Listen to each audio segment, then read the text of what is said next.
ज्यांचे form disapprove झाले त्यांनी काय करायचं आणि ज्यांचे फॉर्म अप्रूव्ह झाले त्यांनी काय करायचं आणि ज्यांचे फॉर्म इन रिव्ह्यूमध्ये आहे तर त्यांनी काय करायचं, तर आज या व्हिडिओच्या माध्यमातून आपण जाणून घेणार आहोत. तर नमस्कार मंडळी, मी प्रवीण शंभरकर, खेड्यातील मुलगा या यूट्यूब चॅनलवरती तुमचे स्वागत करतो. तर मंडळी, ज्यांचे फॉर्म डिसअप्रूव्हमध्ये आहे तर त्यांना एडिटचे ऑप्शन येईल का? ज्यांचे फॉर्म अप्रूव्ह झाले त्यांनी काय करायचं, ज्यांचे फॉर्म इन रिव्ह्यूमध्ये आहे त्यांनी काय करायचं, तर आपण या व्हिडिओच्या माध्यमातून आज जाणून घेणार आहोत.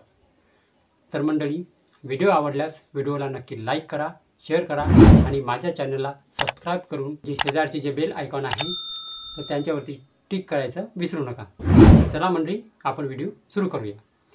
तर मंडळी, अशा प्रकारे जे आहे तुमचा फॉर्म अप्रूव्ह झाला असेल तर याच्यामध्ये तुम्हाला काय करायचं आहे, तर याच्यामध्ये तुम्हाला काही करायची गरज नाही आहे, कारण तुमचा फॉर्म आता अप्रूव्ह झालेला आहे, म्हणजे पास झालेला आहे. तुम्हाला कुठं डॉक्युमेंट द्यायची गरज नाही, तुम्हाला कुठं जायची गरज नाही, तुम्हाला आता काहीही करायची गरज नाही कारण तुमचा फॉर्म अप्रूव्ह झाला आहे. आणि ज्यांच्या फॉर्म अशा प्रकारे इन रिव्ह्यूमध्ये आहे त्यांना पण काही करायची गरज नाही आहे, कारण त्यांचा जे फॉर्म आहे तो आता चेकिंगसाठी घेतला आहे, म्हणजे आता तपासण्यासाठी तो घेतला आहे. तर त्यांना पण काही करायची गरज नाही. त्यांनी आता वाट पाहावी. ज्यांचे फॉर्म इन रिव्ह्यूमध्ये आहे त्यांनी वाट पाहावी. ज्यांचे फॉर्म जे आहे डिसअप्रूव्ह झालेले आहे तर त्यांनी काय करायचं, तर तुम्ही फक्त एकच काम करा, तुम्ही वाट पहा. त्याच्या खाली तुम्हाला एडिटचे ऑप्शन येईल. ज्यांचे फॉर्म डिसअप्रूव्ह झालेले आहेत त्यांना एडिटचे ऑप्शन येणारच आहे, कारण डिसअप्रूव्ह झाले तर तुमचे फॉर्म जे आहे कोणत्या रिजनमुळे डिसअप्रूव्ह झालेले आहे, कोणत्या रिजनमुळे नाही. कुणाचे आधार कार्डवरचा नंबर बरोबर नाही याच्यामुळे डिसअप्रूव्ह झाले, कुणाचे उत्पन्नाचा दाखला नाही आहे त्याच्यामुळे, म्हणजे रिझन भरपूर आहेत. तर तुम्हाला रिझन जर माहीत नसतील तर तुम्हाला आय बटनवरती तुम्हाला क्लिक करून तुम्हाला तो व्हिडिओ नक्की बघा. त्याच्यामध्ये 25 रिझन आहेत की तुमचा फॉर्म जे आहे कशामुळे डिसअप्रूव्ह झाला, कशामुळे नाही, तर हे या व्हिडिओच्या माध्यमातून समजेल. तर मंडळी, ज्यांचे फॉर्म डिसअप्रूव्ह झालेले आहेत त्यांनी वाट पाहत, त्यांना एडिटचं ऑप्शन येईल. आज येईल, उद्या येईल, 2 दिवसांनी येईल, 5 दिवसांनी येईल, कधी नाही कधी एडिटचं ऑप्शन येईल. त्याच्यानंतर तुम्ही एडिट करून तुम्हाला जे तुमचं रिझन आहे, जर तुमचा आधार कार्ड नंबर चुकला असेल तर आधार कार्ड नंबर म्हणजे बरोबर अचूक टाकून तुम्हाला तो परत एकदा सबमिट करायचा आहे. तर तुम्हाला एडिटचं ऑप्शन येईलच डिसअप्रूव्हमध्ये.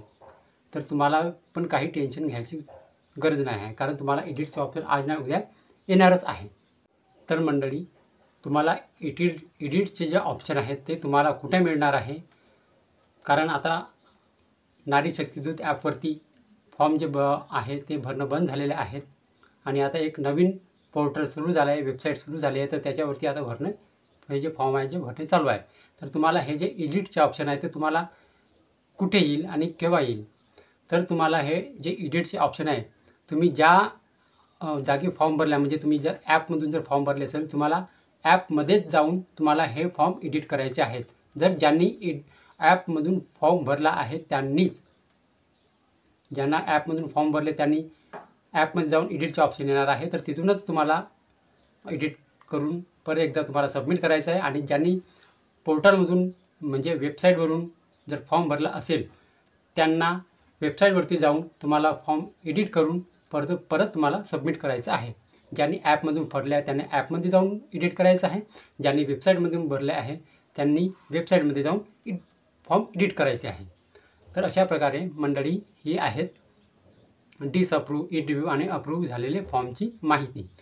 तर मंडळी, तुम्हाला जर माहिती समजली असेल तर व्हिडिओला नक्की लाईक करा, शेअर करा आणि माझ्या चॅनलला सबस्क्राईब करायला विसरू नका.